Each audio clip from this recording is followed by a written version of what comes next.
Good evening to all. Welcome to the course on electromagnetic field theory, and the first part for this course is on vector analysis, which is the basic part which you need to learn in order to understand the aspects of EM theory. I am Dr. Kaustubh Ghosh, Associate Professor in VIT University. So this course is meant for BTech and BE students of electronics engineering. In this lecture, I shall presume that you all already know the fundamental concepts of vector calculus, which is dealt in class 2. Well, first is vector addition.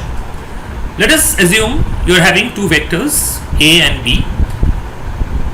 Vector A is in one particular direction and vector B is in another direction, and you get the resultant vector A plus B, and the direction is shown in the figure. So this is also studied in class 2, so I am not going to the details. Vector addition follows the associative law and the distributive law. As you can see, the associative law says, it states that vector, if there are three vectors, let's say vector A, B and C, and so vector A plus in bracket B plus C is equals to vector A plus B in bracket plus vector C out of the bracket. This is the associative law and the distributive law. This is the laws of vector addition. So point locations in rectangular coordinates or Cartesian coordinates. So here you can see that how you locate the points P and Q in Cartesian coordinates. So we come to the rectangular coordinate system or Cartesian coordinates. So here you can see this is the Cartesian coordinates, and the ZY plane, okay, you can describe the ZY plane as x equals 0 plane. You can describe XY plane having the x and y axis at z equals 0 plane, and XZ plane as y is equals to 0 plane.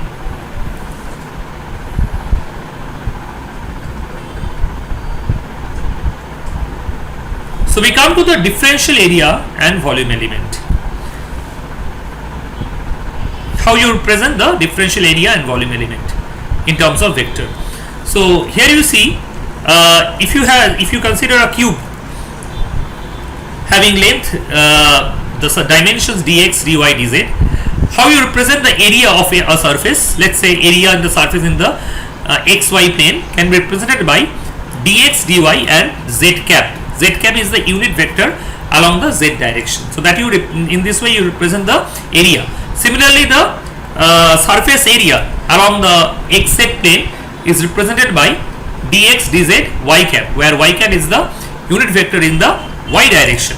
And similarly, in the yz plane, you can describe the surface area as dy, dz, x cap, where x cap is the unit vector along the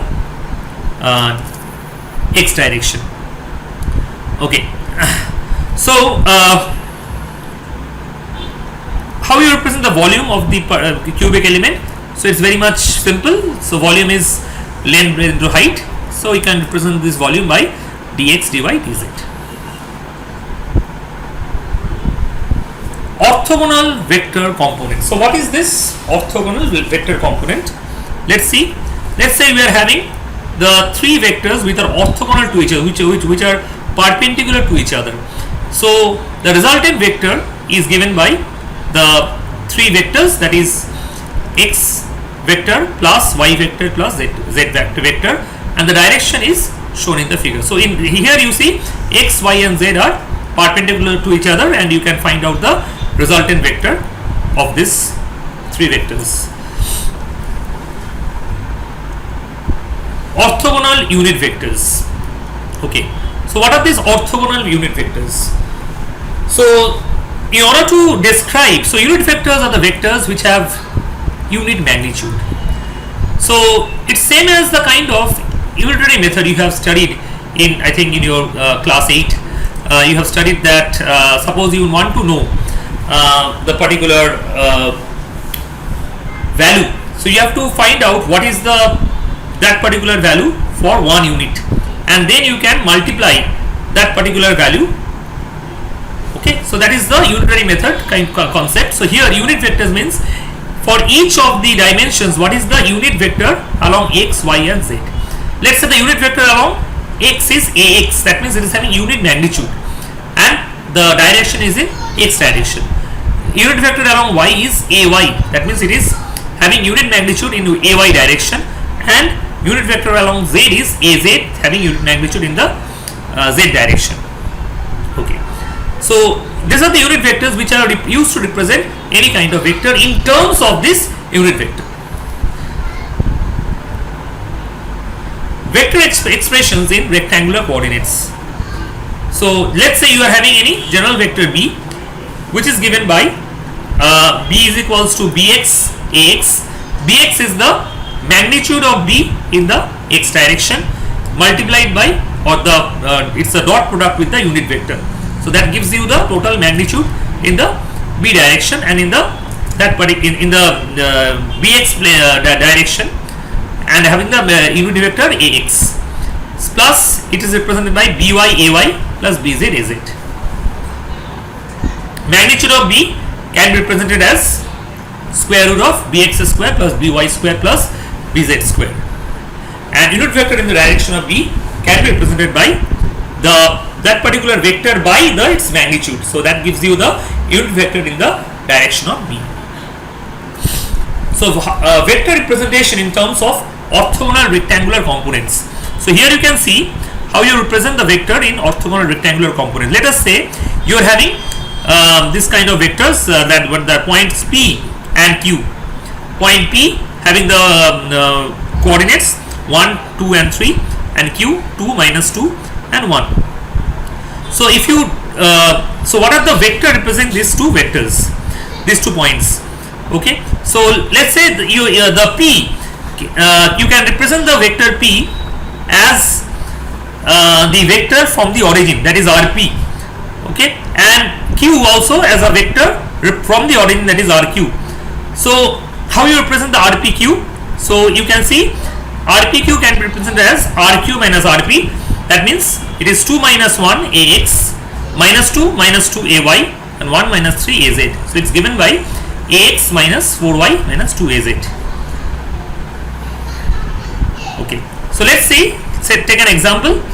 Let's say we need to find out the unit vector extending from the origin towards the point g 2 -2 -1. So from the origin, how you represent this vector? G is, so from the origin, if you have to subtract the coordinates 2 minus 0 ax minus -2 minus 0 ay, and minus -1 minus 0 az. So it's coming as 2ax minus 2ay minus az.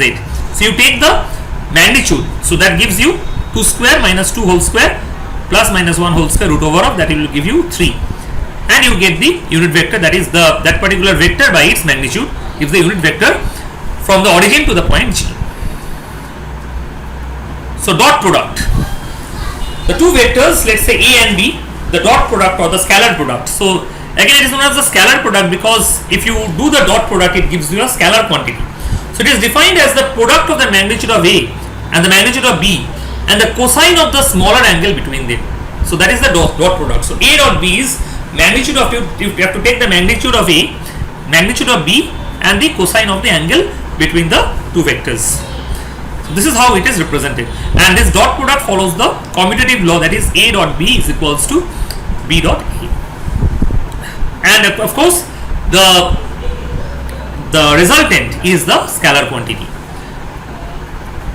So vector projections using dot product, like say if you take b dot a, it gives the component of b in the horizontal direction, and so b dot a and a gives the vector component of b in the horizontal direction. So since a is the unit vector, b dot a in bracket a gives the vector component in the horizontal direction. That is the vector projections using dot product. Operational use of dot product. So let's see. Let's say you have two vectors, a is equals to ax plus ay plus az, and b is equals to bx ax plus by plus bz az. So if you find a dot b, you have to see if you multiply A dot B. Here you see if you do the multiplication. Let's say first you multiply the first term of A, that is AX small ax, with the first term of B, that is BX small ax. So if you multiply these two, you will get AX BX and AX dot AX. So you see the angle between AX, that unit vector, is 0 because it's the same line. So the angle is 0. So cos 0 is 1. So it is AX and BX, capital AX and BX only. Now if you multiply AX, the first term of A, with the second term of B, then you have to do the dot product of this small ax with small ay. So the angle between x and y is 90 degree. Cos 90 degree is 0. So this term, that means the first term of A with the second term of B, doesn't exist. So you see all the terms which is having the same component, that is ax which is equals to 1, ay equals to 1, and az equals to 1, those terms only exist. So there should be, if you multiply these two vectors, there will be 9 components, but you are having 3 components, which is given by ax bx plus ay by plus az bz. And also you can see that a dot a is equals to a square, or you can also write as magnitude of a square. This is the operational use of dot product. Now we come to cross product. So what is cross product? The cross product A cross B is the vector. The magnitude of A cross B is equal to the product of the magnitudes of A, B, and the sine of the smaller angle between A and B. The direction of A cross B is perpendicular to the plane containing A and B. So what is the direction? So the direction of A cross B is perpendicular to the plane containing A and B, and is along that one of the two possible perpendiculars, which is in the direction of advance of a right-handed skew as A is turned into B. So cross product is a vector quantity, like dot product is a scalar quantity, cross product is a vector quantity. So what is the magnitude of A cross B? Is equal to the magnitude of both A and B vector and the sine of the smaller angle between A and B. So that is the magnitude. And what is the direction? Direction is, it is perpendicular to the plane containing A and B. So it is the direction is perpendicular to the plane containing A and B. And if you think of a right-handed skew which is moving in the clockwise direction, and as it moves in the clockwise direction, it penetrates the plane. So that is the direction you can assume is the direction of A cross B. So it is represented as A cross B equals to the magnitude of A, magnitude of B, and sine theta of AB, that is the sine of the angle between A and B, multiplied by the unit vector across that direction. So that is the cross product.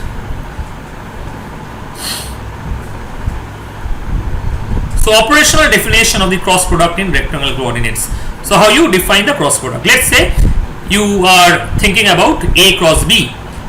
So A cross B can be represented as AX BX, AX cross AX. Now you see that AX cross AX, it doesn't exist because the angle is 0. So sine 0 is 0. So the first term doesn't exist. Then we come to the second term, AX BY, AX cross AY. So what is the cross product AX cross AY? So you have to you have to determine the cross product of AX and AY. So that is given by the magnitude AX. Magnitude of AX, it's a unit vector, it is 1. AY magnitude, then again it's 1. So it's 1. And what is the sine AX and AY? The angle between X and Y is 90 degrees. So sine 90 degrees is 1. So again it will be coming as the now X and Y, the perpendicular of X and Y is Z. So AX cross AY is AZ. So instead of AX and AY, you have to write AZ. Similarly, for AY, AX cross AZ, it has to be the minus AY because that is the perpendicular between AX and AZ. So in that way, you can write A cross B as AY BZ minus AZ BY AX plus AZ BX minus AX BZ AY plus AX BY minus AY BX AZ. Or you can write this as A cross B as, you have to, in the first column, the row, you have to write the unit vectors AX, AY, AZ. Then you have to write the components of a vector, that is ax, ay, az, that is in the second row, and the third row you have to write the components of the b vector, that is bx, by, bz. So that gives you this particular above expression of a cross b. Thank you.